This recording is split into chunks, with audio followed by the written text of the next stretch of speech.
Welcome back to the Daily B Show with Matty B. Guys, we are here and the goal of this show I've come up with, right, is to share inspirational stories that give you every resource and reason to succeed. So on today's show, we're going to be joined by Enzo LaRocca from New York, and we're going to be talking about how to master our emotions for success.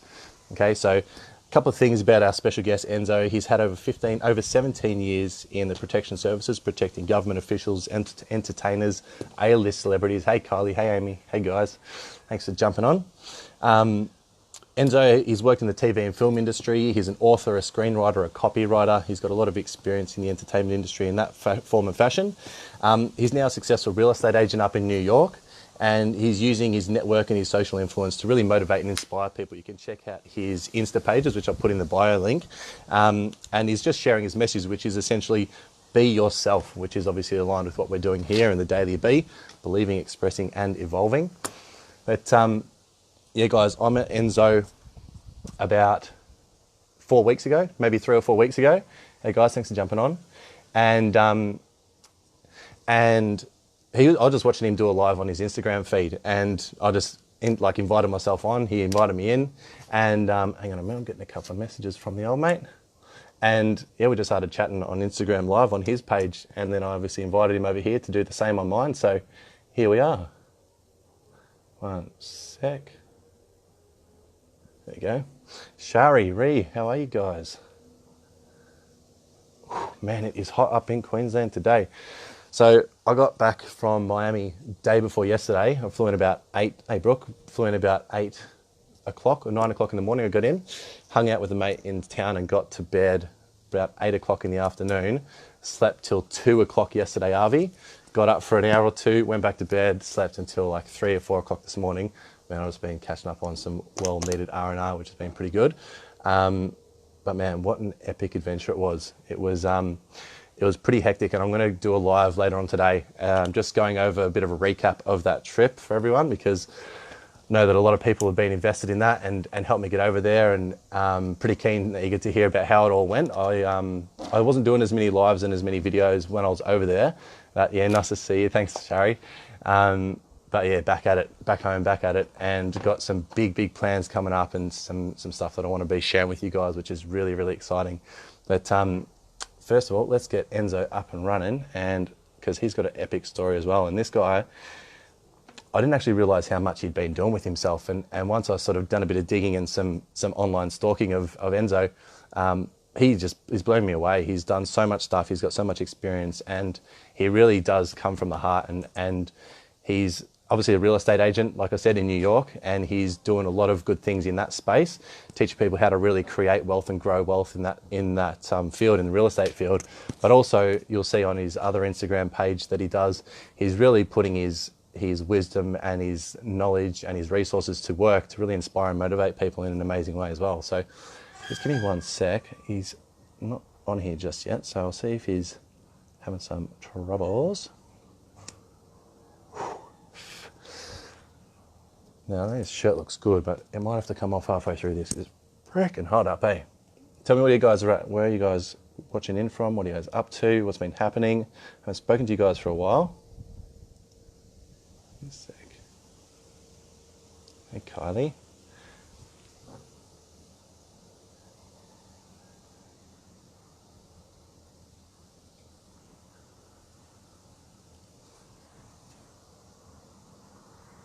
All right, this is going to pause for a second. I'm just going to send a message. Here we go, here we go, here we go. Hey, Gally, how are we? Must be like 90%. At least. You'll see the sweat beading off me in a sec. I've got my H2O, it's a way to go. But yeah, it's going to be, I think, what's this? 800 mils of water. I'll probably sweat at least 1,600 by the time this is done. For sure. Aroha. Whereabouts are you coming in from? Hey, Gally. Hello. So just waiting for Enzo to jump on and join us on this fantastic, fine Tuesday morning. I think it is still. Yep. So it's about 8 in the afternoon down in New York, where he's calling in from. Brisbane. Neighbourly neighbour. So, well, let me chat about Enzo, what I've seen so far. I really loved, so obviously went to this 10X conference and there was a lot of real estate agents, a lot of salesmen, a lot of finance guys, a lot of wealth creation guys and girls. Where I think Enzo stands out and has a point of difference is that he's not just about making bank and hitting numbers. He's also, and what I would say about that is what I was talking about, his Instagram account and just where his effort is directed towards, hey Kristen, where his effort's directed towards actually having a positive impact on people outside of his circle of real estate leads and potential clients, but also the way he goes about it. You'll see when you check out his social media that he is a massive action taker.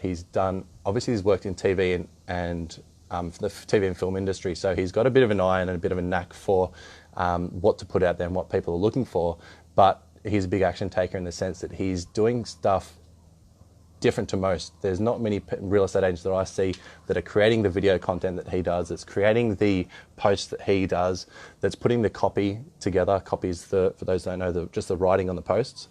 And he's got all these different skills that he's picked up along the way in his different roles and different jobs, and he's pulled them all together to really bang out what he does with as far as his real estate agents is concerned, but also to use that that power and those skills for the benefit of the rest of the people around him. So what I've been learning in doing this process as well is the general population of my network, right? They're not really interested in the deeper, meaningful conversations necessarily to start with, right? So if I'm talking to my wider network, they're more interested in funny, quirky things, stuff that is more just everyday happenings, documenting the pains and pleasures of life, just everyday sort of stuff. That's what gets more attention than the deeper, meaningful side of things. But it's when we start creating or gaining people's attention through doing those posts that we start actually obviously getting eyes on us. When we have those eyes on us, then you find this group of people within that mix that actually want to get something more out of the information we're delivering, out of what we've already got from our own past experiences. And that's where you draw them into another either group or space or page or whatever it might be to start delivering the deeper side of things, the more heavy hitting information that the wider population isn't really interested in hearing about. And that's what Enzo does really, really well. He hits people with some really eye-catchy, quick, fast content to start with, and then he's got this way of just drip feeding people down as he engages their attention into a more deeper level of content, which obviously creates end buyers and raving fans as well. Hey Ranish, hey Bryce, how are we? So I'm a little bit unawares of where old mate is right now. So it's been 10 minutes. He's probably kicking back, waiting for me to jump on or tag him in something, which I may have not done. Let me just double check, because fucking flies. It's been a little while since I've done one of these. Give me a sec. All right, I'm going to pause this for 30 seconds. I'll be right back. I'm back. Oh, fine, oh, fine. Okay, so just checking out where he is. I'm not exactly sure, to tell you the truth. But yeah, okay, cool. Oh, I could just get a message from him now. 11:11, we're in heaven. All right, give me one sec.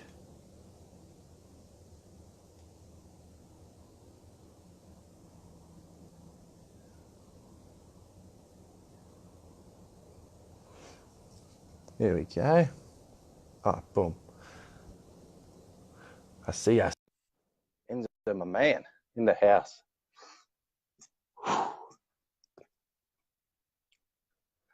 Making magic happen. Some flies want to hang out as well today. Don't laugh if they land on my eyeball.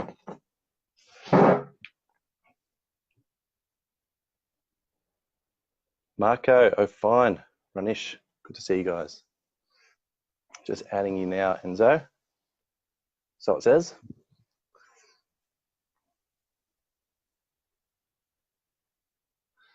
Here we go, here we go, here we go.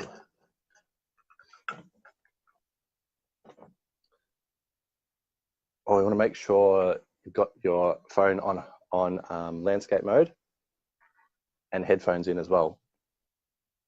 Just a heads up.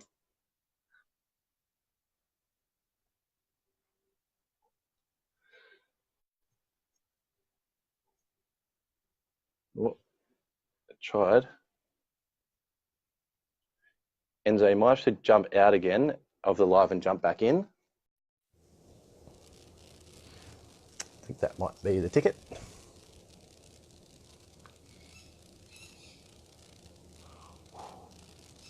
What are we up to today on this fine Tuesday morning?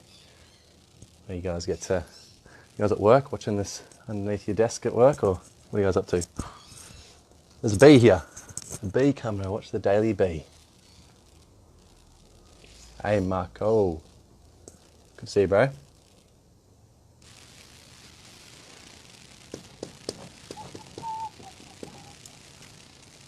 There he is. My day off. My lucky duck. And here we go, Enzo. Second time lucky.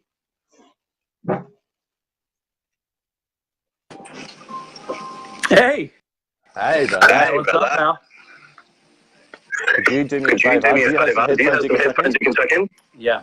Let me check what I got. Yeah. Awesome. Might have to chime the check in. You might have to get you to jump off and jump back on again. Goes coming through. Unless they disconnect.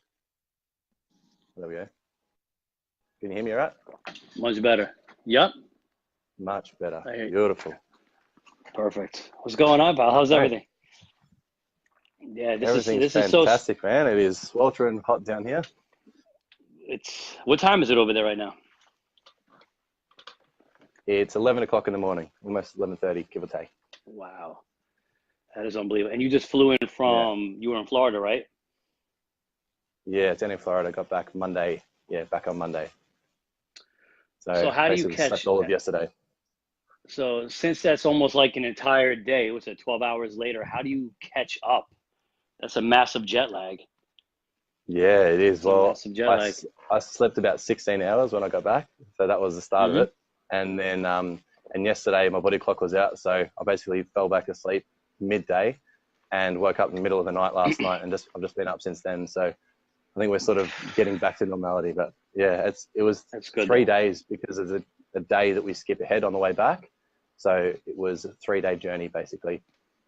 Wow. On the way back. Wow. So what did you actually do out there in Florida?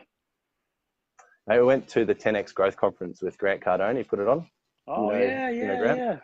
100%. So that was the Friday, Saturday, Sunday. And then other than that, just traveled around, did a bit of networking, went and did a bit of sightseeing, hung out at the beach, put up with a few friends and made the most of it. I was only there for 10 days all up, but definitely made the most of it. Was it worth it though, do you feel? It was now definitely that you're worth alive, it, it was worth it. 100%. It was, it exceeded expectations by a long shot. Okay. And the caliber of people that I got to hang out with and spend time with, the caliber of people that I met, the amount of ideas and brainstorming that came out of those, because there was just a bunch of massive action takers. And so to be in the presence of that many people in such a tight knit space in such a small period of time where everyone's looking to really just bump up their own networks, to bump up their own understanding of whatever industry they're in, and also just connect with people outside the box. It was action packed, man. So yeah, it was fantastic. Just more of this, exactly. I'll tell you what, the tickets are pricey. You know, a lot of the content you can get online sometimes. Usually they put it on but it's the motivation, it's the network aspect, it's finding people to like mindset of you to mesh with. Because a lot of times your business is not going to come from your family or your friends. It's going to come from the strangers. Well, that's one of the things that Grant like Australia right now. Exactly, bro. Exactly. Like we get taught and brought up not to talk to strangers. Like don't speak to strangers. But that's fucking stupid because the strangers is who's got everything that you want. If your friends and your family had everything that you wanted, you'd have it already. So you need to talk to strangers. Yeah. They should just teach you just to be a little smarter with filtering it out and defending yourself. That's about it. But I think strangers have the idea, and not only that, but they're also not as judgmental. So you get a lot done faster with a different mind that hasn't grown up in the same culture as you, per se.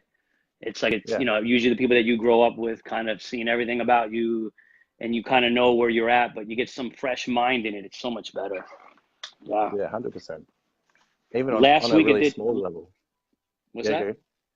I was Oh, I just going said to say on a last. smaller level. Mhm. Okay, you go. Hit me up. Last week I did I had Canada call. I did a with Mike Yeah. Sherrard, the Purple Realtor from Calgary. So Hmm. it's I'm getting a lot of these things. I'm sure you are too, though. I think this is the way to do it now at this point. Yeah, 100%. Definitely. Intertwining and mixing with people from all over the world, and you really get to realize and recognize how small the world is as well, really fast when you start collaborating with people all over the place. That's right. That's right. So what's going on, man? So tell me about this the Daily B. The Daily B, man. Well, it's just that, is just being yourself, just like your message, mate. Just be yourself and connections happen. It's along the same lines. So believing in yourself, expressing yourself authentically and evolving consciously, and just spreading that message that being your true authentic self is the biggest and best return that you'll ever get. So investing in Mm-hmm. that is where it's at. So I've spoken a little bit about yourself, mate, and shared a little bit about your past, being in security for so long, and working with some pretty important people in that space, and then heading over to film and television and doing the authoring and screenwriting and copywriting, and sort of collaborating all that into what you're doing now with your real estate, and also using that to inspire people and really make a change is what caught my attention, what I really admire about you. But can you share a bit more, man, a little bit about yourself for those who don't know you, who haven't met you, and a little bit about where you're at and what you are trying to achieve and do?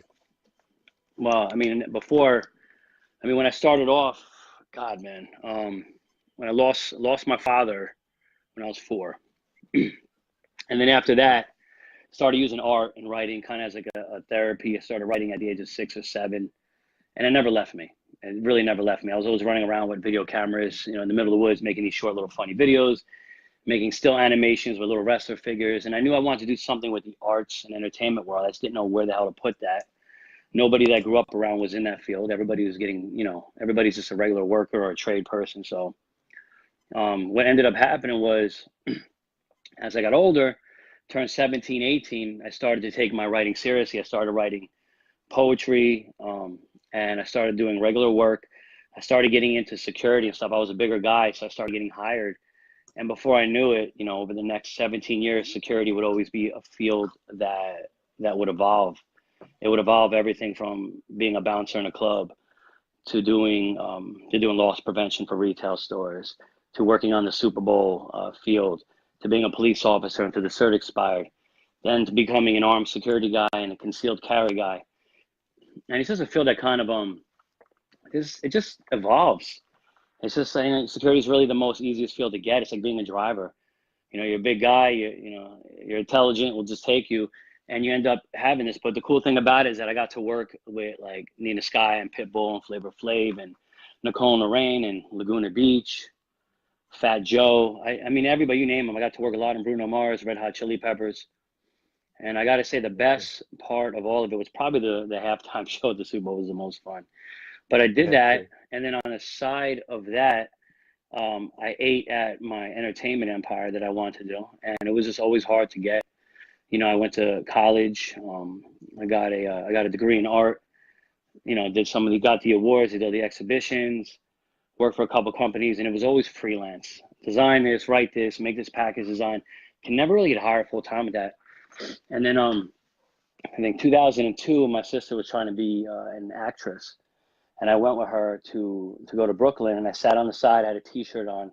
At this time, my head was shaved at this time, and I'm sitting there, and like, man, we need a bully in the student film, so they threw me in, and they're like, but you got to shave this, and they put a hat on my head because it was a 50s, 60s kind of style.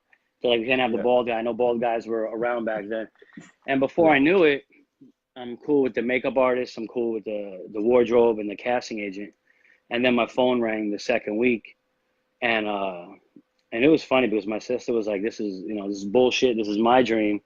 And here you are.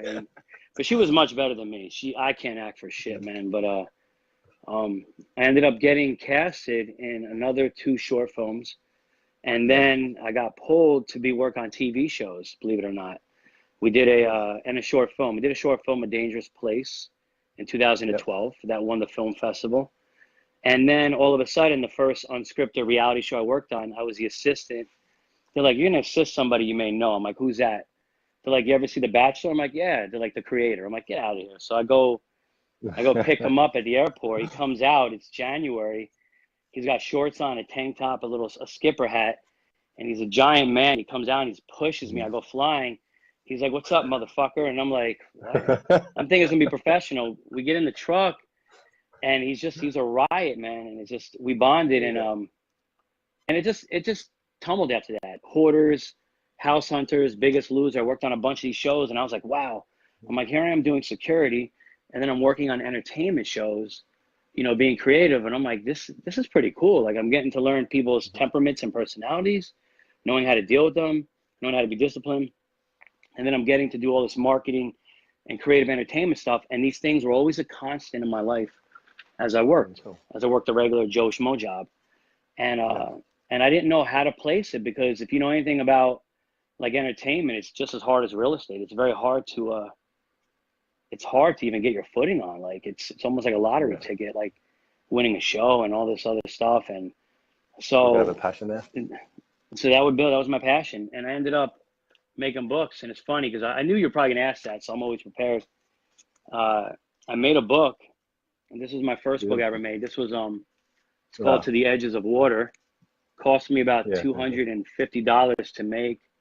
Carved everything and banded it together. And this was just all wordplay and stuff. Yeah. Then I started going crazier with the books, and I published like 3 short books already. These are all philosophical quote books. You get these on Amazon?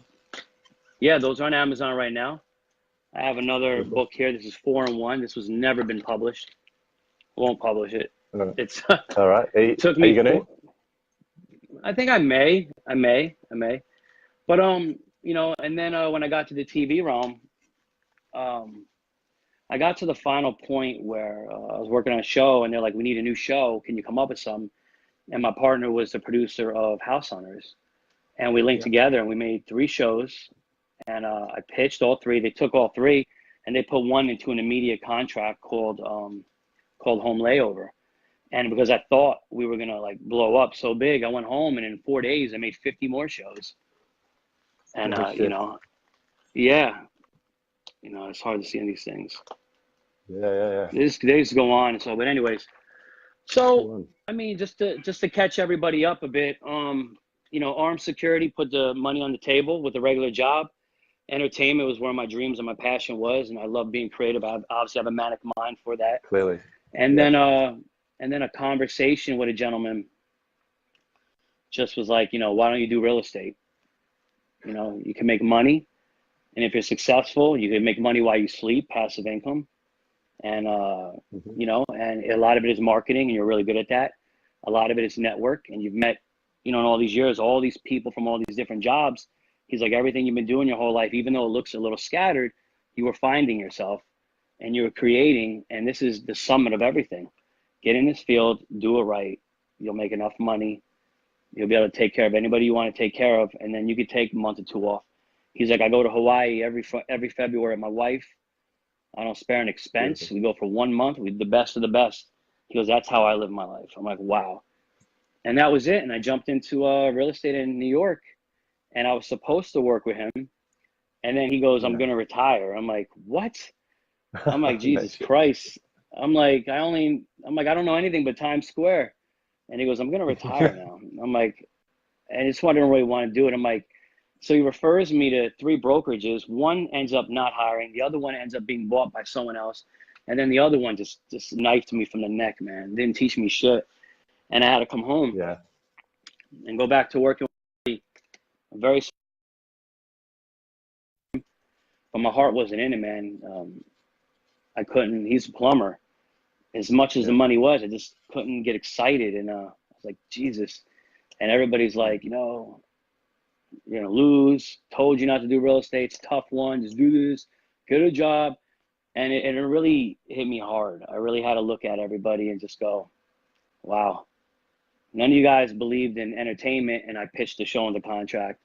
None of you guys believe in real estate, and I don't want to be wrong again or drop because of this. Like if life comes to an end, I want to know that there's a smile on my face. I want the morgue guy to have to stitch a frown because I'm going to be so happy from not quitting at anything. So I ended up going to another brokerage and then shifted again, you know, and it was just trial and error in New York. New York is 37,000 agents in Little Manhattan. And let me do the math. 37,000 agents, under 12,000 deals were done in 2018. That means over 25,000 agents didn't make any money despite what they put online. So I did the smartest thing that I think I could have ever done. I said, you know, here you are, you know, you're almost at the bottom and you're taking a lot of hits, but you built up good influence and a good network and you're creative, do something. So I walked out of the last brokerage, you know, after I was like, this is not for me. They turned off my leads. I turned the phone sideways and I just was like, what's up guys? Enzo LaRocca here in New York, real estate agent, 60-second tips. Because Instagram only gives me 60 seconds and boom. Yeah. And then from that point on, now I have a new series. I have a Pull No Punches series. I have a deal of the week. I have over 160-second tips. I have another agent talk. And all of a sudden, celebrities, developers, real estate influencers like Ricky Caruth, like Tom Ferry are following me. You know, it's working a little bit with some people on Gary Vaynerchuk's, you know, camp. All of this, Nick Hogan is following me the other night. And all this stuff is happening. People are tuning in. I go on my stories and it's over 100, 200 people, which is not a lot for big influencers out there, but all this is happening. And they're like, you just hit something. You hit something big. Yeah. And next thing I know, people are calling me, agents are calling me for advice from Miami, from Vegas, from California, from North Dakota, from Calgary, Canada, from London, and yourself from Australia. And and I'm like, wow, this is unbelievable. And somebody's like, don't quit, like you're onto something. And next thing I know, a brokerage picks me up. They make me a director of marketing. And now people are just like showing up into my office and they're like, I want to learn. So at this point, full time, to catch everybody up, full time, I'm a director of marketing and a real estate agent in Manhattan. And I'm pursuing a license in Jersey, which is just the bridge over.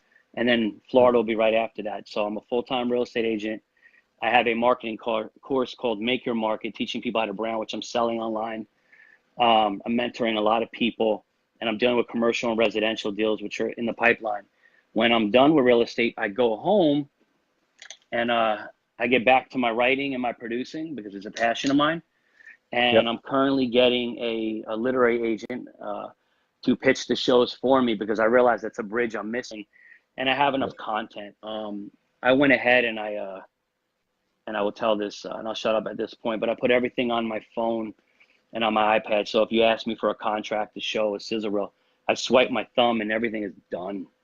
And that's kind of, that's the savagery of it. And I think the scary thing is I'm by myself doing it, you know? I don't have a team. I'm completely solo, man. So yeah, so sorry for being winded, but that was the reality of it in a nutshell. Yeah, and I want to go back a little bit. And one of the first things you mentioned was that you lost your dad when you were 4 years old. I want to hear your take on your experience of growing up without a dad in that space and how you feel that's affected you and shaped who you are today. Well, lost my dad when I was 4. You know, he had a substance problem, you know, and that leaves you with the wrong camp. Wrong people, you know, people are not in a clear mind when they deal with you and what have you. But one day he called and just can't come home anymore. Sorry, love you, be a man of the house, be a princess to my sister, you're a good woman to my mom, you know, the whole details. And then he's vanished, completely vanished off the face of the earth, vanished without a trace, not even investigated, just vanished. And we had to, and I couldn't understand why my family and people just would accept that. I felt like being a cop later on in life, I was like, no way. I'm like, there's going to be a massive investigation. I'm going after everything. Like as I got older and I understood how things work, I was like, why was there not more done then? And so I ended up meeting Nancy Grace a year ago, and she is still considering doing a story on my father. She's a big criminal investigator. I met her at a show and she's like, I'll take it. I want to do it. So we'll see what happens with that. But how did that affect me? Well, I think that as you get older in life and you grow and you do different things, you get to You get around different people, you choose different careers and things of that nature. I think your life becomes, your priorities change, they shift all the time. And usually the way that something hurt you changes the way that it hurts you as you get older. It just, because it affects you differently. Like you go from going, where's daddy, to going, Dad, I'm tired of being, a fatherless kid, to God, man, now I need a business partner, to now, damn, is somebody here just to talk to? Like, the need of him always changes, and it will continue to change in my life. I think what ended up happening was, it was the only time in my life that I never had the answers to why something happened. And I said, from that point, I said, I'm going to know everything I can, everything I can. I can't really move the camera around, but I went and I read like all the religious books, astrology books. I started reading everything and doing everything, because I said, intelligence is going to be my weapon in life. And I think, if you know anything, if the way the brain works is, habits in the brain, routines, behaviors are constructed, they're neural patterns. So like an addict constantly has a pattern. Like once you see something, you can't unsee it. Once you learn something, you addict something, you can't unsee it. And the only thing you can do is cope with it by creating another pattern on top of that, right? And like say, take a drug addict or an alcoholic, right? They do better in life. They go to rehab, they construct their life, they have things going on. If they lose that job, they lose that wife, they lose that family, where do they end up usually? Back to sense. That the neural connection is, they broke that down, they go back to the one that is still there. It never goes away. So I think, the loss of my dad made me want to learn everything. And it's been a pattern I continue to build on. It's why my brain's fast, I talk fast. And and that's how it affected me. It made me want to learn more about life and use art and creating as therapy. And it led me into real estate, because real estate is where I can really care about people. Growing up in a house, I was raised in a house with two women, my mom and my sister. So all I saw was, female attributes, female emotions, female chaos, female biological changes. And it really taught me like patience. So like I have a niece, I'm very patient. It taught me patience, taught me love, it taught me romance, it taught me respect. It changed everything for me, and it's made it very easy for me to talk to women, extremely easy. And I think, and I wrote about this in my Rubik's book. I said, I think at some point, every man and woman should be raised under, and every woman should be raised under a man for a little bit, and every, man should be raised under a woman for a little bit. You should get to see the shift of everything. The balance is so important. I never had the balance. So I had to look at men in my life that I admired and pull attributes from every one. And it's a lonely thing, man. But I think that's kind of how it affected me, if that makes any sense at all. No, it does, and it makes a lot of sense. Personally, I can relate. Grew up without a father as well. Same, my mum and my sister basically grew up with the two girls, and so I can relate a lot to what you're saying. And finding role models of men to try to pull attributes from and to adopt and to adapt, but really having that feminine nature as an upbringing has, where I used to think missing the masculinity, there was a void there. Actually, now I can see what such a blessing it was having that overly feminine upbringing as well, to be able to connect with women on a whole nother level, but then also still be able to relate to the lads. Matt, I want to touch on your beast mode in everything you do, because, and actually before, I guess leading into that, because the way that growing up without your father, you decided to channel that into your intelligence. Is that something that your mum or sister had anything like a bearing on that decision or that pathway, or is that purely something that you creatively and instinctively just came to you as a young kid, or how did that come about? On how the beast, like how becoming like that became? On to create, channel the lack of a father into creativity and intelligence, because a lot of guys a lot of guys and girls do the opposite, and they take that on in a really negative way, and there's so many stats around drug abusers and criminals and suicides around people that are grown up without fathers or mothers as well. But I think you don't choose where you're born, you don't choose when you're born, what's it, like 400 trillion. There are things in life you don't, you take the quote from Titanic, life's a gift. I don't plan on wasting it, because you don't know what card you're gonna get dealt next. And I have friends that, one day they're good, and the next day he's on a balcony, he shot himself in the head. And I got another friend who was really good with music and stuff. And then one day it's a transverse myelitis, whatever the hell it is. His immune system attacked his spine, and he's like got partial paralysis here. And then I don't even understand. I'm like, what? Like, you don't know what's going to happen anytime. So I think in life that what ended up structuring me was that it's common sense. If you have ability to be comprehensive of situations around you, you can think. No matter what your situation is, you grew up without this, poor, whatever, it doesn't matter. Unless there's a piece of your brain missing and you can't make cognitive thinking, you should be able to have constructive thinking. And I always would think ahead. I was like, all right, well, what's the outline if I drink every night? I'm gonna get a red face. If I smoke every day, I'm gonna get a leather face. And chances are you're gonna die young, you're gonna lose your money. It doesn't make sense to go down that pattern, and that coping mechanism never lasts. You got to keep feeding it. So I chose to use creativity as my therapy. Chose to wander more and do more. And my beast mode came in because it was like I don't want to go back to pain and suffering like from the past. And I also embraced it because I was like, some people in life will say, I went through some hard times. I went through it. Everyone will tell you how much shit that they went through. I went through all times, but I'm getting through it. I haven't got through any of my shit. Rocks just keep falling down. And I had to like literally create an understanding of it. And my understanding was this. It was like, I guess it's a good thing that bad luck happens and things keep falling on me. Because the more rocks that hit me, all it's doing is keep shaping me. It keeps morphing me. It's letting me live multiple lives, letting me do multiple things. Like I couldn't understand why how people like Tupac and Leonardo da Vinci and Salvador Dali, and by the way, this is a Dali cup right here. I couldn't understand how the hell they had so much work done. And it was a hunger for life. So I used everything just in a term to constantly create. I said, I got to be productive.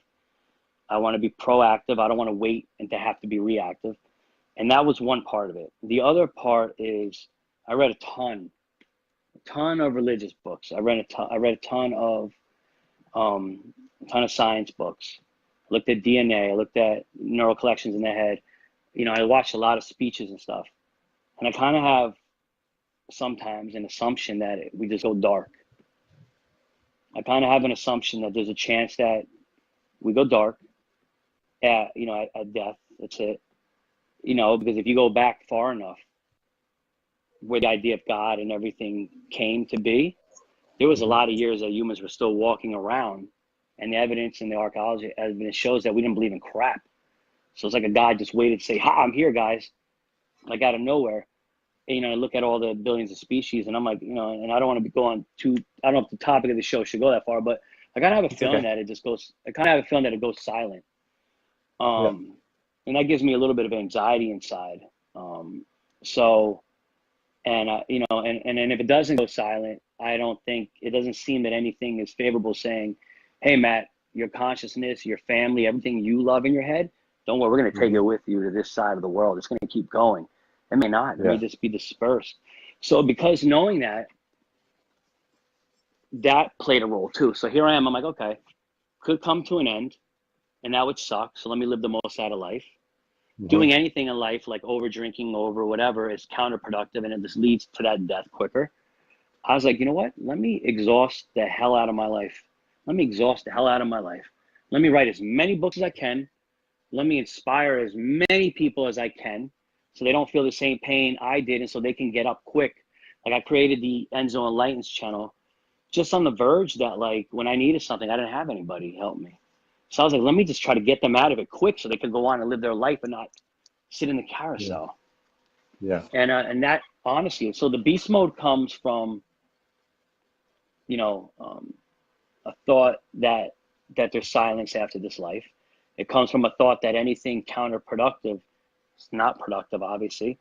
It comes from a fact that, is this all you want your life to be? A job, 10 days off a year, And if you're sick more than twice a year, you run a chance of losing your job. Or if you make 70 or 80 grand a year, you may get fired. Like, I don't want to be there. I want to be my own boss. I don't want no one to tell me what I'm going to do, because I watch how hard it is. And it's getting worse. The middle class is crunching to nothing. And I'm like, I need to be an entrepreneur. And I need to exhaust my life. And I need to help people and inspire people. I need to have more altruistic. And I may come from the feminine qualities and stuff. And I said, I'm going to do this. I'm just going to go on this. And it was really hard in the beginning, because a lot of people laughed. You're a dreamer. You write poetry. You're a weirdo. God, man. Get out of real estate. You suck. Can't do it. Get a job. You know, and I just was like, you know, I just turned the volume up. Go down that path for a minute, because one of the main things that I get from people is that fear of judgment from others, and the debilitating nature that people find themselves in, whether they're getting it or not, but just the perception of that coming to them. And from someone that's actually an action taker, you do actually get it beyond just the thought of it. So take me down that path on some of the stuff that you've had to deal with, and the ways in which you have dealt with it as well, that judgment from others. What do you mean? Like how certain things would affect me in my life, you're saying? Yeah, like when you did make decisions like to write some poetry, to get into real estate, to do these certain things, and the haters would come out of the woodwork, the people that would put you down or to try and bring you back down to their level. What were some of the strategies that you used to not allow that to affect you in those ways? So I think a simple strategy for anybody that has somebody that talks down to them, you should ask yourself, is this person in the same field? Have they ever tried to do anything similar to that field? Have they?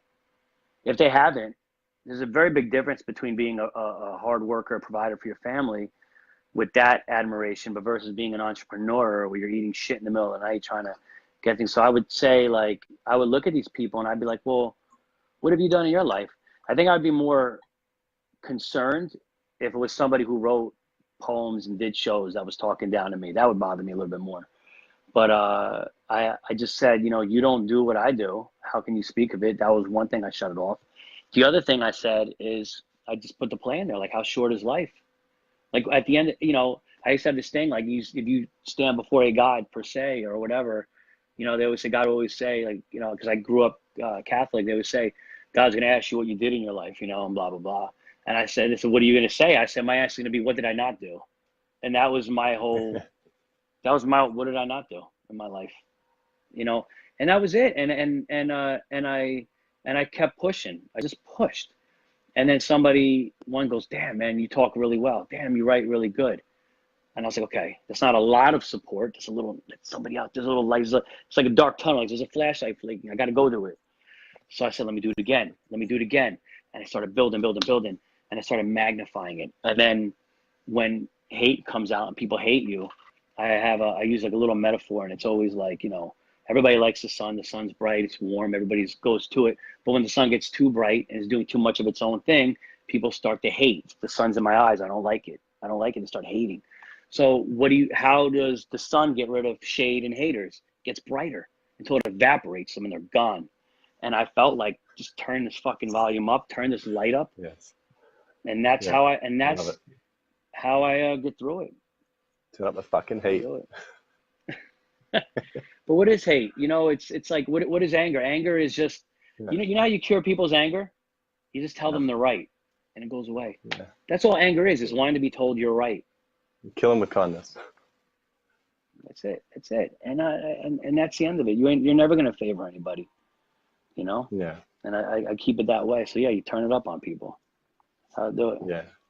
I love it. That's it. So you got Salvador Dali. One of the questions that have come through is if you can recommend some books for people to read. What are some of the top books that have inspired you, influenced you, made an impact on you? Well, right now in the world of social media, I would recommend anybody to read all of Gary Vaynerchuk's books, every single one of them, strictly because it's about taking action and believing yourself over the social media platform, which is the biggest platform. I'd advise anybody to read The Alchemist by Paulo Coelho, because the simple aspect of that is really just keep looking into yourself. The answers are with you all along. They've always been there. I tell anybody to read 48 Laws of Power. It will humble the hell out, because I think it will completely humble the hell out of you. And in a sense, to make you realize, like, it's not always about your emotions are what get you in trouble. 48 Laws of Power is very big on controlling those things. Emotions are destructive in the business world. There's room for passion, but not for emotions in the business world. So I tell them to read 48 Laws of Power.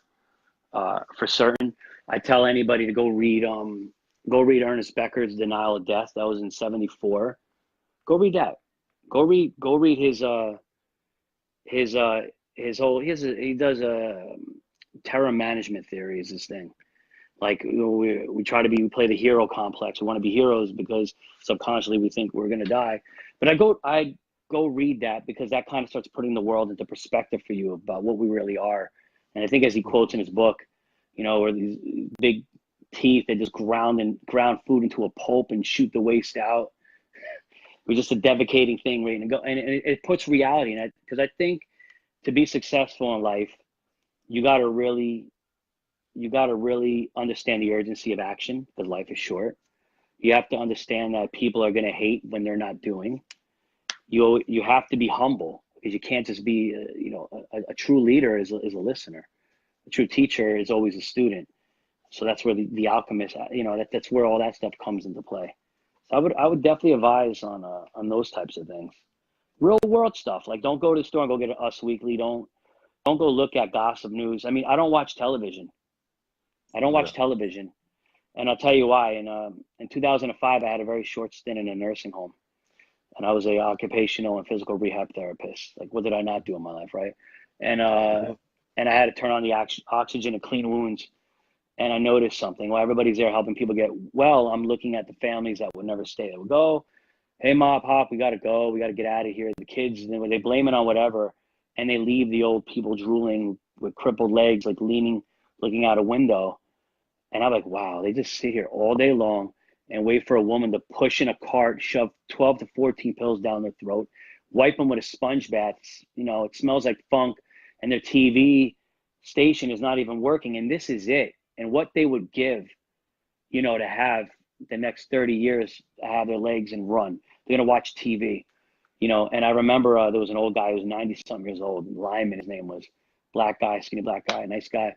And he goes, "Hey, young man," he goes, "you don't want to be here. You don't want to be, don't waste your life sitting at home, TV, don't waste your life." He goes, "Get the hell out as much as you can. One day you're going to be here." And I was like, "Bling." I said, "I'm out." and that was it. So How old were you when you were doing that? What's that? How old were you when you were doing that? Oh God, that was 2005. So what the hell does that make me? 25, maybe 26. I don't even fucking know. Yeah, something like that. Yeah. I kind of soul searched in life, man. I tasted it because, and it was because things just didn't work out. Like, it's like 100 resumes didn't work. All referrals didn't work. Like, it's, you find the right girl at a young age and she stays with you when you're bickering and arguing. She just stays with you. You marry her. Works. You apply for a job, they take you and they're like, "Yeah, you're the one." You stay with it. It's a good structure unless you have some reason to leave. My things just didn't line up. I had to go through multiple things. And I kind of feel like, wow, it's funny. It's like, I often think fate is like predetermined. I often think that the obstacles that are put in our life are predetermined, because if everything has rules, the way genetics and stuff have combinations and rules and forces work, why wouldn't chances of fate have rules to them as well? So I almost feel like, wow, like I just have to continue. I have to be ready to react to everything. Fuck. Yeah. Let me try to do the best I can, but let me react. I think they even did that test on the brain, right? With the 2 push buttons. Yeah. And the sensors. And it said that before the thought went off, like, said, "Oh, the clock's going to go when it hits 12, giving you 2 push buttons, push the right one, right when you think it's about to hit 12. And as he goes to push it, they found out there was another part of the brain that knew that was coming already before he even thought of it. So it's almost like, how good is your free will? Everything is kind of like doing its own thing. So I don't stress that much anymore when things suck. I just kind of go with it, man. I just kind of go with it. It is what it is. You're becoming something greater than what you think. How can you hate that? Yeah, man. So I think it was Joe Dispenza talks about creating or designing a future path but then letting go of it and just letting the here and the now be what it is, and be reactive to the present moment. Is that sort of more like the way you approach life now, is just living in the moment, not too much focus on necessarily the how to, obviously at least a rough idea of it, but more just living instinctively in the moment? That's a tough question, man. I think it was a quote from the Dalai Lama that said, mankind baffles him. It became a meme on the internet. It said mankind baffles him because, he sacrifices his health to make money. Then he has to sacrifice all his money to restore his health. I think you know this, right? He's so anxious about the future, that he doesn't live in the present. And, and it's, at the end, it's just like, he lives like he's not going to die, but he dies never really having lived. So I try to look at my life like I try to ignore the past. I try to ignore the past. It doesn't, because it's not there anymore. There's nothing I could do. And the future, I try to plan for the future. So I always keep a little bit of anxiety for the future because I just want to be prepared, but I try to just live the present as much as I can. Because if you ever been in a car accident, it just seems to happen right when you think you're going to get your coffee and go to work. You're in a car accident, 10 minutes later, you're like, wow, there goes my car. So I live in the present. I live in the aggressive present moment. Because if you're really good in the present, you can affect the future. You don't adapt with the times, you change the times that are coming. Yeah, beautiful. I love it. And it's kind of how I look at it. So you talk about the anxiety of the future. How imperative and important is feeling the pain? Because people are a lot of the time about being positive thinkers and positive mindset and trying to forget negativity. But it seems like, and what I'm hearing is that actually feeling and acknowledging the pain and the potential pain is a really imperative part of your motivation and what drives you. Yeah, I mean, a lot. Look, you ever see that? You ever read the book, The Shack? See the movie, The Shack? A movie, yeah. It's a movie. So, I mean, I guess the moral of something of that nature is that you can't really blame people for things in their life. They're products, like a chain. They're a product of everything that have happened. Something shaped them.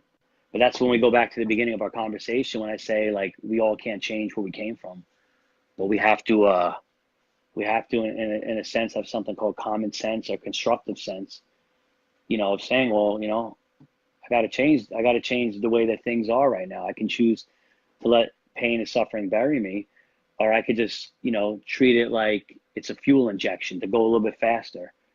Like I said, I think, humans kind of like challenges. We like it. We like the toughness.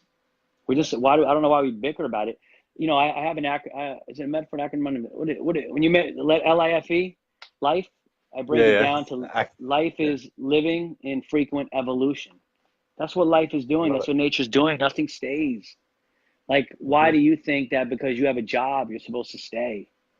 You're supposed to evolve from the job. Why do you think that, the most romantic people are and attention towards their lovers are right before they get married, and then they get lazy? That's why most relationships usually at 5 years are done these days. Options are more enticing than creating. So I feel like, stop being afraid of doing something more. Stop being afraid of creating. Don't bask in your pain. Don't bask in your depression. Don't look back at the past. All you have is this present moment. It may not last. Go make it. Go make it better than before.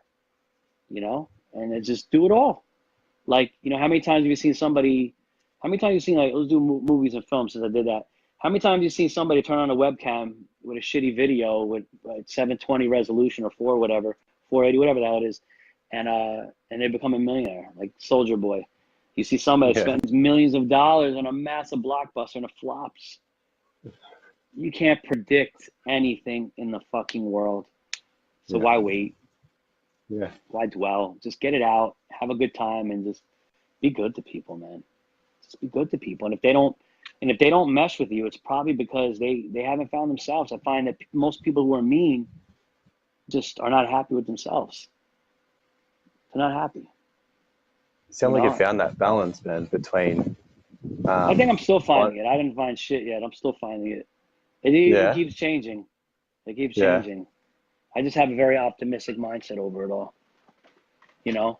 And I firmly believe until you try to be an entrepreneur, you'll never understand the mindset of an entrepreneur. Until you try to see what other talent is in your head. You know, some people out there, you know, have marketing jobs and whatever, but they probably could be incredible carpenters. They probably could create. They would never know. They would never know what else locks in there, you know? And it's like, I think you'd be a lot happier if you gave everything you have, you know, to someone you love for a relationship. I think you'd be a lot happier if you looked at if you tried to make a job that was a lifestyle, and if not, you did extra stuff on the side to find out, you know, kind of who you are. I just feel like people live a life of not exploring themselves. Is that the right word? They can kind of live a life of yeah, not yeah. exploring. They don't explore how powerful their relationships and their marriages and their kids can be. They don't explore their talents. They don't explore anything. And I Just think following the that's status where quo. what's that? Just following the status quo a lot of the time, Uh, yeah, and that's the easy way. It's called the path of least seemingly. resistance. You ever go to a mall and there's like 6 doors? Open up your door. Watch everybody try to come to your door like a herd of cattle. They go open up any, they don't, it's too much effort to push. People just go where it's easy. You know, human nature's like that. Human nature likes challenge, but it also likes stability. Yeah, You know, everybody wants to have a good body in the gym, but they're okay if it's just an okay body. They want to have a lot of money, but they're okay if they could just pay their bills. Like we are both. We are good and evil. We are yin and yang, right? yeah. You just have to lean more towards the progressive side to get more out of life. And that takes effort no matter what you're doing. No matter what you're Comfort, the doing. killer of dreams. It does.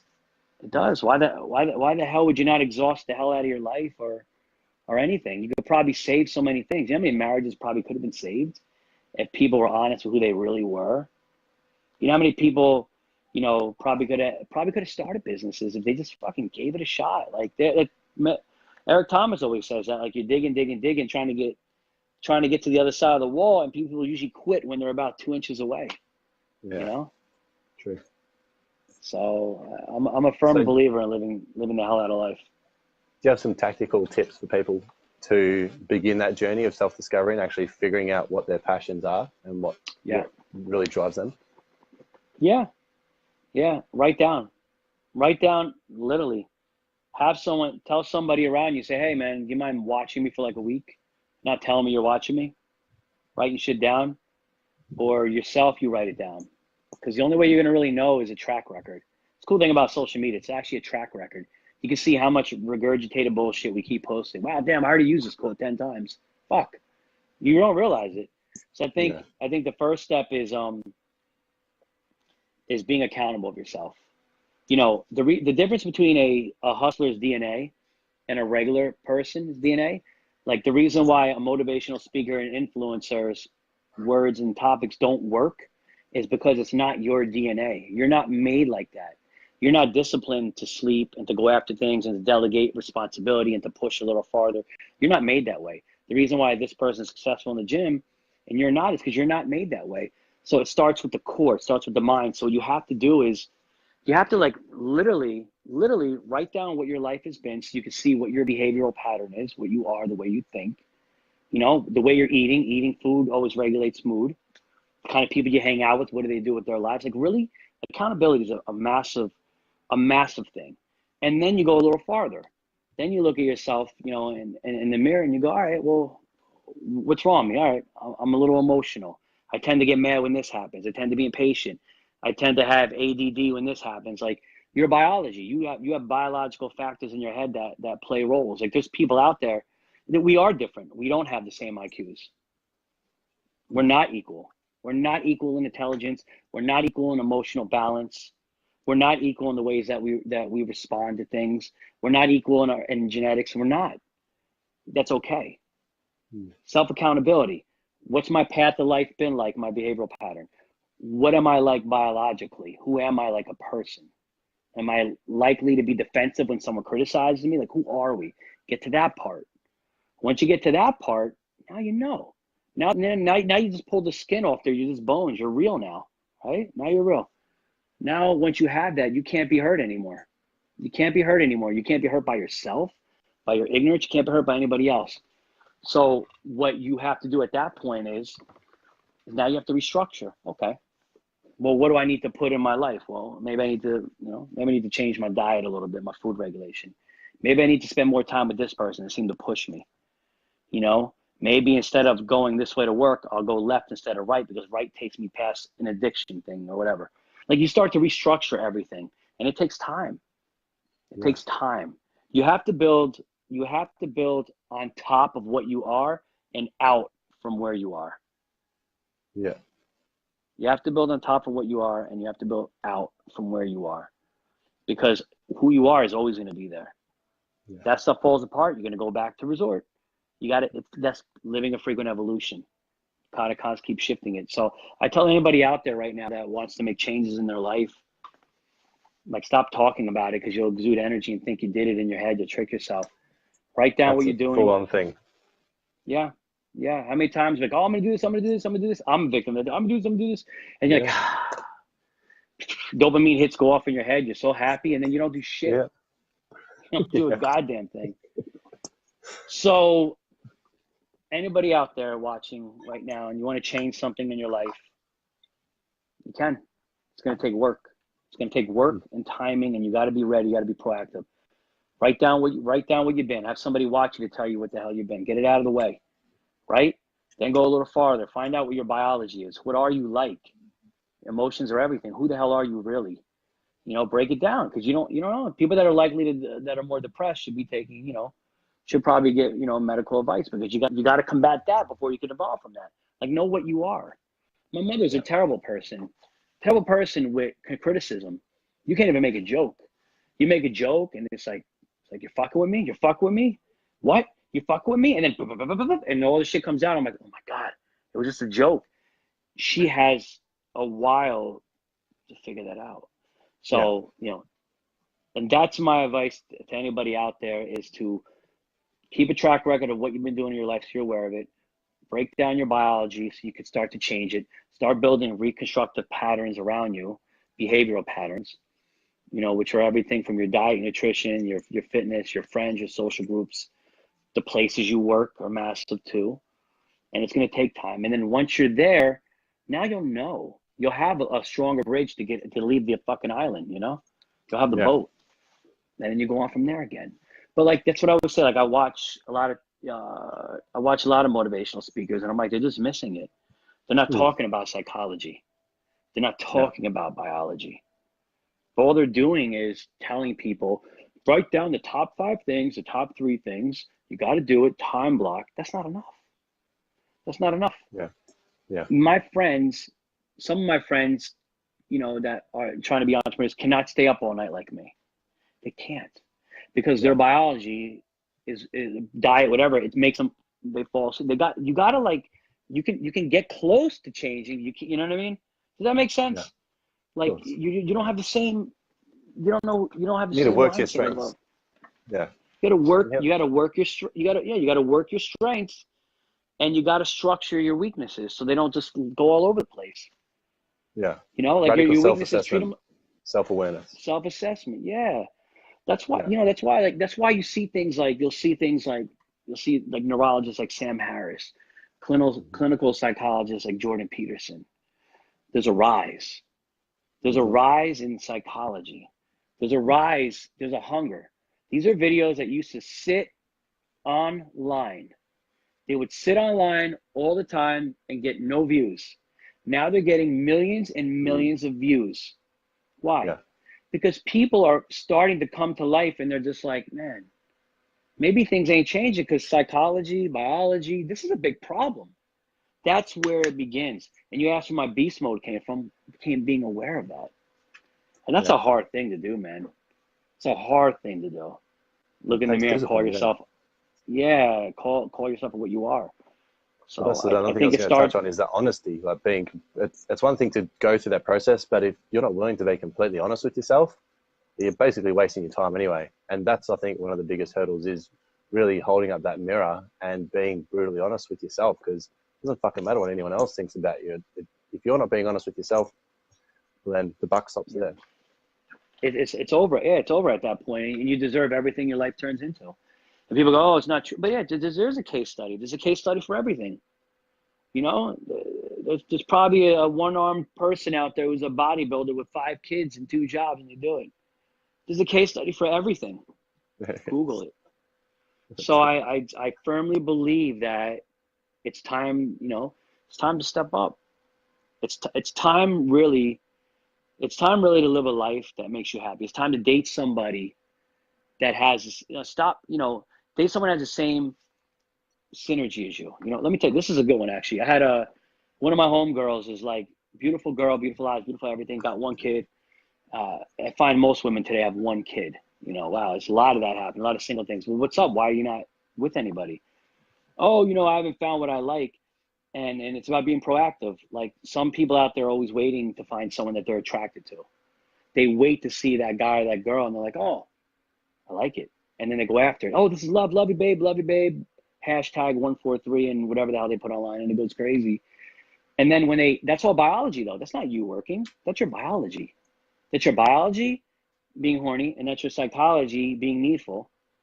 And you go get that person and you're butterflies because you're bonding.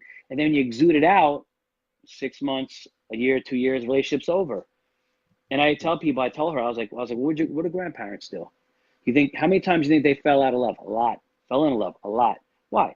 They just keep working it, keep working it, keep working it. So what does that tell you? That tells you that more powerful than waiting for the one and waiting to be attracted to someone, you go create it. You go create it. You put it into your system. If I sent you to an island right now and you were like, I will never date this race, this religion, never, never, never, never, never. And I send you to an island in isolation right now, you will find a way to talk and fall in love and probably be with that person. You will. Humans are a malleable species. We adapt. So what does that tell you? You see grandparents, 60, 70 years together, created. So I told her, I was like, instead of waiting, the chances of you waiting 1 year, 2 years to go date somebody probably won't work out. And a whole year is gone out of your life. It's gone. Like go speed date. Speed dating is a pretty cool thing. But go speed date. Go date. Give yourself. See what's going on. Get it out. Create it. You're going to create everything. So I'm a firm believer in proactive creativity. You know, stop waiting. I don't know what the hell you're waiting for, you know? And that's the theme in all areas of life. Beast mode doesn't end with going to work and hitting the 9 to 5 or staying up late to put the ideas in pen to paper. And success isn't just money in the bank. It's everywhere, everything. It's happiness. Happiness is what it is. But happiness is not happiness, like euphoric placebo. I'm chilling, I got my work done today, I'm happy. That's not happiness. Happiness is working. Working is happiness. Writing, living, speaking, singing, whatever you do. Like what makes you happy? I'm happy when I'm creative. I'm happy when I'm motivating people. My ears listen a hell of a lot more to people's problems. Would you say fulfillment over happiness? I think the fulfillment is that the process keeps going. I don't think there's a fulfilling moment. Yeah. And nothing ever stays. Then as Larry said in No Cure for Cancer, because happiness is it's a cigarette, it's a chocolate chip cookie, and it's a 5-second orgasm. He's like, you come, you smoke a cigarette, you eat a cookie, and you go to bed and wake up and go to fucking work. So happiness is, there is no the pursuit of happiness. There is none. It's the process. It's the process. It's the process. Like, and it doesn't matter what it is. It could be being poor and just motivating people. It could be having money. It doesn't matter. Money's not bad. It's the process. That's where all it is. So is really powerful. What's that? And that's where being in the moment is really powerful. Yeah. And I think I really think you should be evolving your psychology, your biology, your sociology of people around you. You should be evolving all of it every day. And you should never feel that you belong to one spot, you know, forever. Like you're living like LIFE, living a frequent evolution, business and frequent evolution, love and frequent evolution. That's what life is. It's evolving, the process. It told you, the secret to life was given to you through nature. It was given to you. I had a quote when I came out, one of my first quotes I ever wrote was, Patience will give you time, but time will take your patience. And it's the perfect, it's the perfect, it's actually in here, actually. It's right here. I got to send these to you. I'll send it to you. And that's a big one, because that just says that there's always going to be a good and evil. There's always going to be a happy and a sad. You're always going to be popular, and then you're going to be ignored this time in the group. Just accept. It's a process. It's a seesaw. Like how does it work? Yeah. The answers have been there. People just don't want to accept them. Yeah. They don't want to accept them. You know, they think they know everything. Socrates, the only truth is the knowing that I know nothing. It's been around. I told you. Nietzsche. He who looks in the void will look into him. You dwell, you're going to fall into your dwell. The answers have been there. People just don't want to look. Yeah. Success leaves clues, and they're there. Like I said, nothing we're teaching or nothing we're hearing from anyone teaching these days is really new. Packaged up in their own pizzazz, but. And I'll tell you this. Even when you start evolving and, you know, you got everything else going, right? Even when you're moving and everything's good. And hear this out. This is serious stuff. Like even when you are aware of your life, where it's been, why it's there, and even when you are starting to be more accountable, and even when you are starting to make changes and putting in effort, and you're doing everything you can for your relationship, for your kids, for your job, for the lifestyle, you're doing your, whatever the hell it is, you know, and you're accepting the good and the bad, the happy and the sad, the process. Because you're doing what you love. You're happy because you're doing what you love. The fulfillment is the whole sum of everything. This is the big thing. You can't control any of it. You can't control a goddamn thing. Me and you could set a race right now. Set a big race right now. Putting out 1,000 resumes, knocking on 1,000 doors. Your luck just may be the second door. Mine may be 1,000 too. Me and you could set out being the healthiest people in the world. We both hit 60. You get a little cholesterol change. Boom, my blood has a terminally ill disease out of nowhere. Yeah. So accept the yin and the yang, live for the process, and just know you don't have control of shit. Just be the best you could be when the dealer's throwing out the cards. You don't know what they're gonna happen. And just because you didn't get a career and a job at 20 or 30 or 40 or 50, who the fuck cares? Who cares? Does anybody really? Look, we walk around every day, right? I live in Edison, New Jersey. 10 minutes away is the first street in the entire world that was ever lit by electricity. Thomas Alva Edison had the Wizard of Menlo Park. Coincidentally, it's called Menlo Park Mall too, but it's there.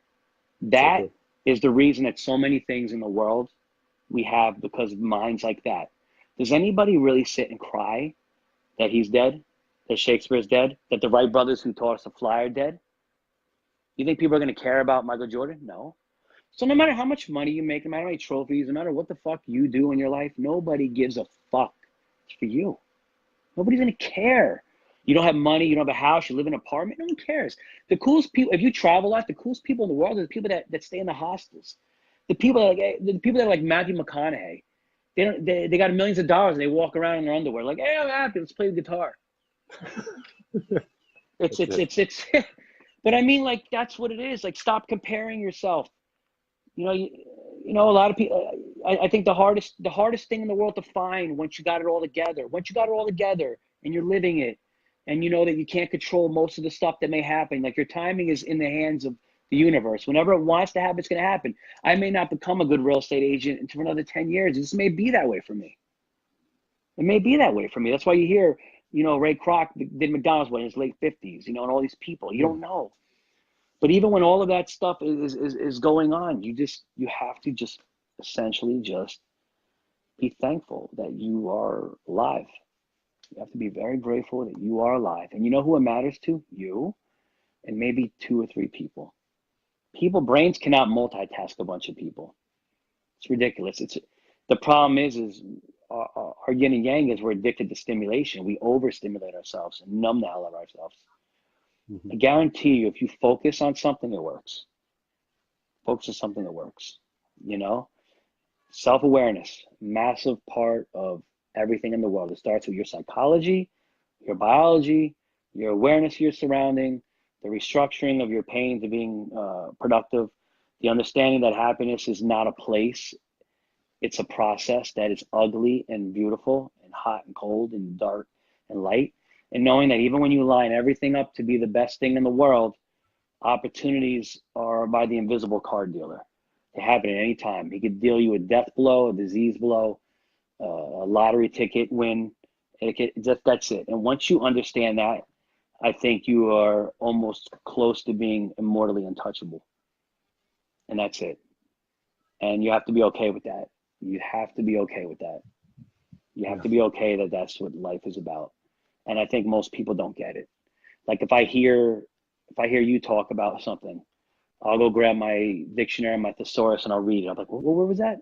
Like like I'm watching government stuff, like left wing, right wing. I'm like, what the hell's a left wing? I go, look, I want to know where everything's coming from before I have an opinion. Yeah. And I wasn't that way. I was not that way. It took a while. Extreme Like curiosity. I'll give you this. Creative people out there, people want to be fast with their brain. I'll tell you how you do it. Pick three or four unrelated things. Unrelated things. Pick 4 topics to write about. Put out 4 sheets of paper. Give yourself 5 minutes and write as much as you can about each topic and hop back and forth. See how much you do in 5 minutes. Because what's going to happen is you're going to start building the neural connections in your brain that know how to shut off focus, speed. That's it. Yeah. It's stuff like that, man. It's stuff like that. And I'm far from where I'm supposed to be. I don't know what the hell's happening. I'm just kind of like, I'm just going. You're Like, exactly all this where shit you is need to weird. I hope so, man. And that's kind of where it is, man. I'm hoping that I'm finally successful in real estate with enough passive income that I don't even need a lot of money, man. I never had a lot of money, so I don't really need a lot of money. I'm hoping that I could, be at a good place where I can earn my time off. I can go spend a month in Australia, go chase the Portuguese man of war. I could go to the beach and figure out where Leonardo DiCaprio found that water. I want to just go around, like, just do what I want to do. So that's the kind of success I want. Free, being free to all those who wander are not lost, as they say. I just want to do that, Yeah. And I think that's get everything you can out of life, because look this way, Neil Tyson deGrasse said,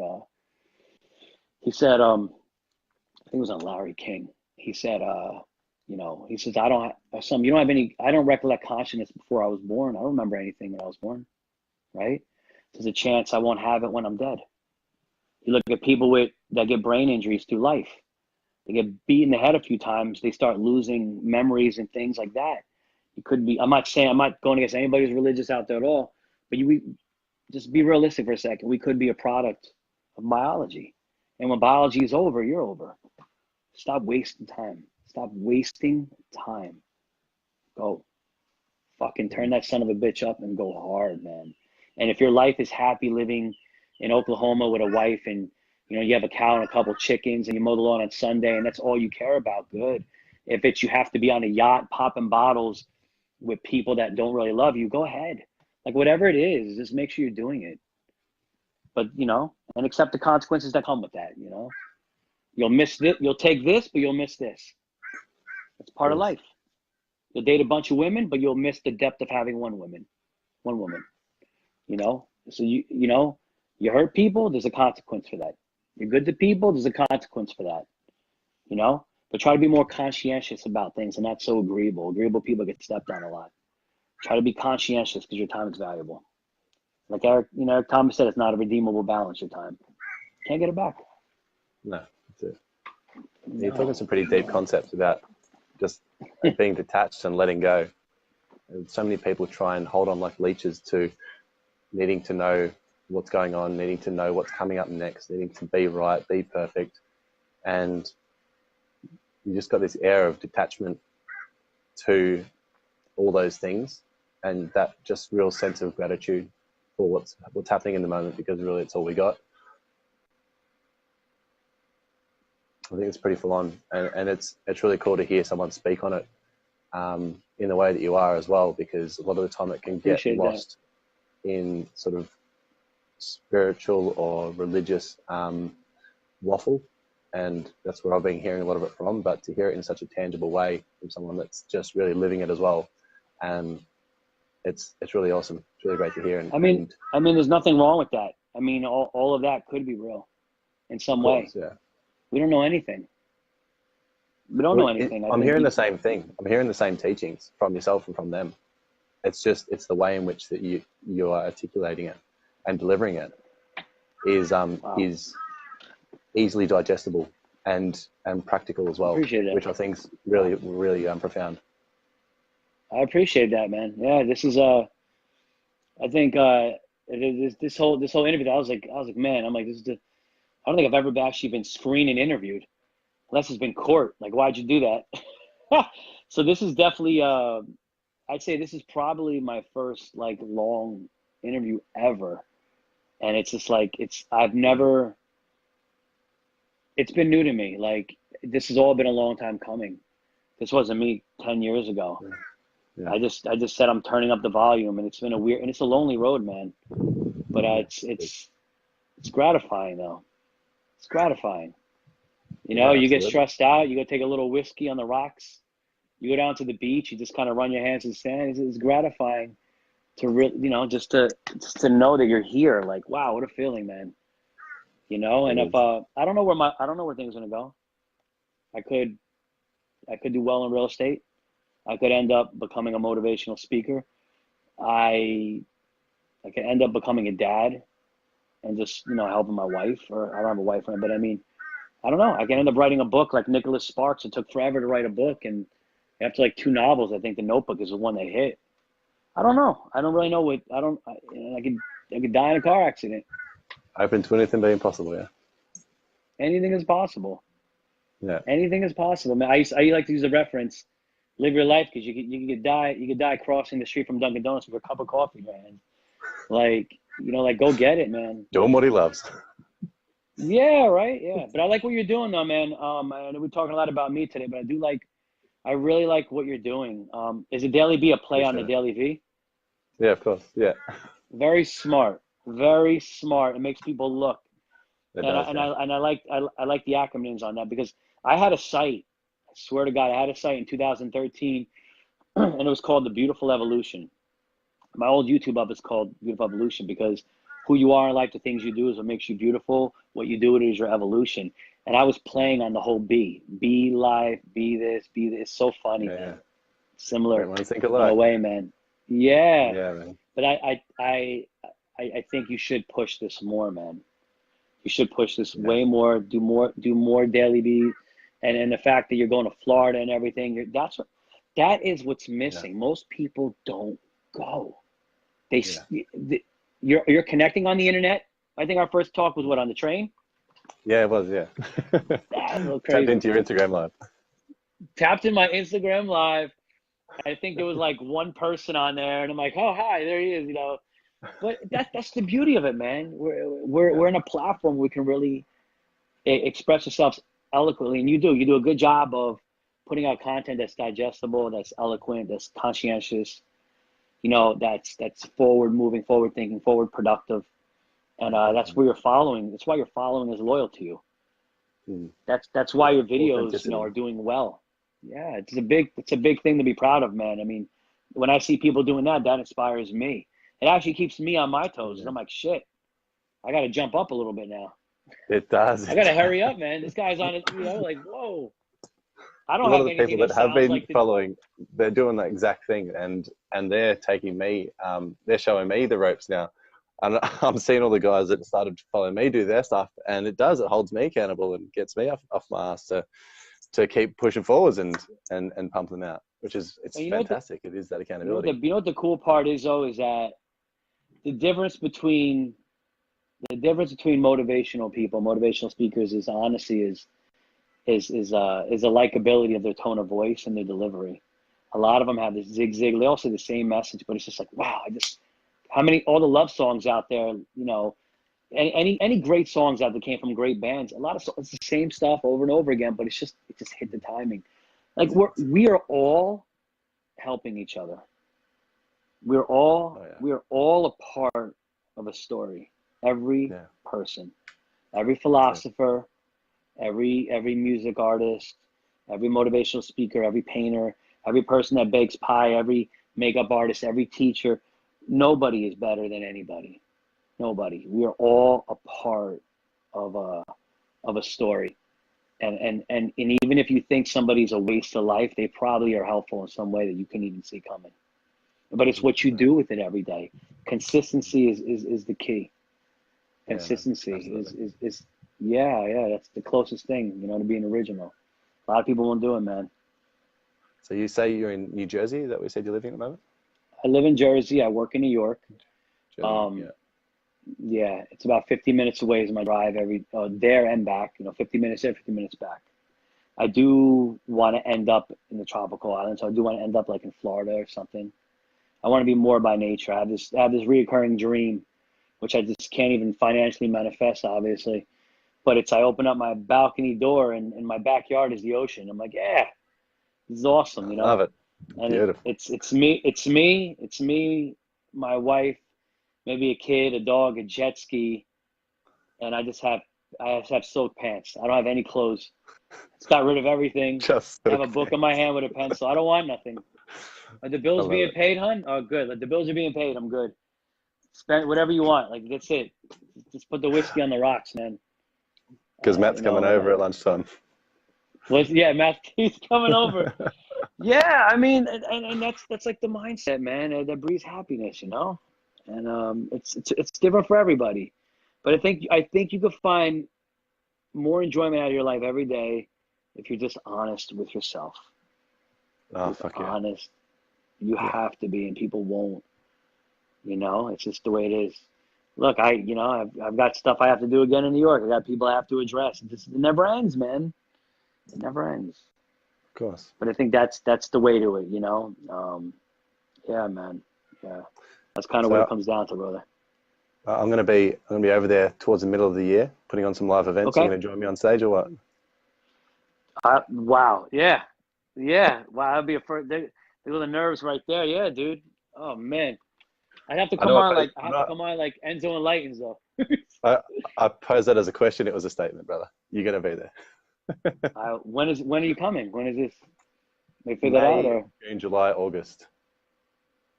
Okay, Mage. I'll be there, man. I'll come on stage. Give me, nice little mic, and I'll be ready to roll, man. I got to send this to you. I have I created a business expo. I haven't launched it yet.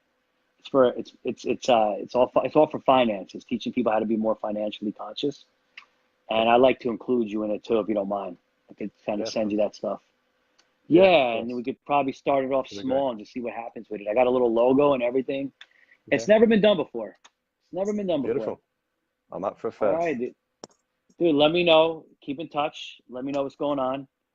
And this video, dude, I'm actually gonna save it. I'll do like a crazy intro, man. Yeah, wicked. That sounds awesome. I love it. Yeah, let the guys know where they can find you online. I've tagged you in the post already. And also, when we jump off, can you put links to your books in the comments as well for people? Because there've been a few people wanting to get in touch and get a few of your books. Yeah. What people can do is you can find me online for the real estate stuff on Instagram. It's probably the easiest. Everybody's on Instagram, right? At I am Enzo LaRocca. IAMENZO LAROCCA. You can find more of my philosophical side of my life at Enzo Enlightens, which is another Instagram page. And in those Instagrams, in the biography, I'm using a link called Linktree. It says Linktree on it. Click it.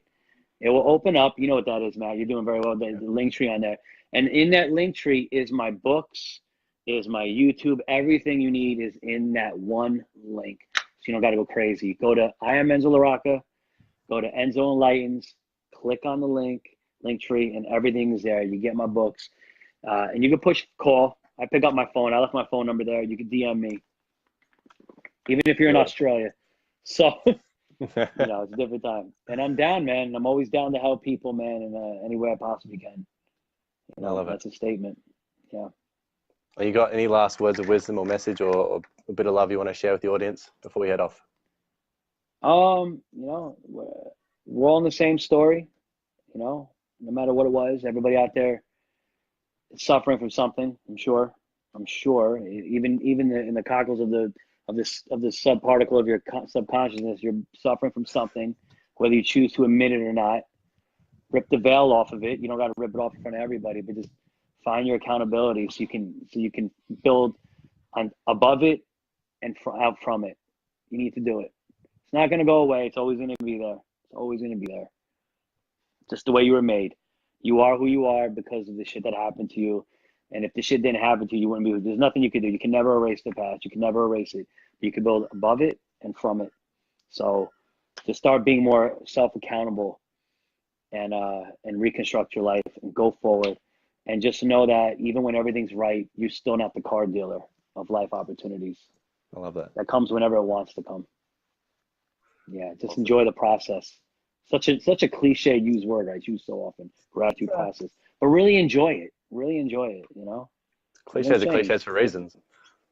Yeah, but you know, I'll leave everybody with one good quote. I'll leave everybody with one good quote. Wisdom is always free. It's always going to be free, and that's because mankind cannot buy the discipline to follow it. And those are facts. Boom. But it's the truth. It is the truth. And if you can figure that out, you'll be good. Yeah, you'd be better than me if you could figure that out. Even I wrestle with that one.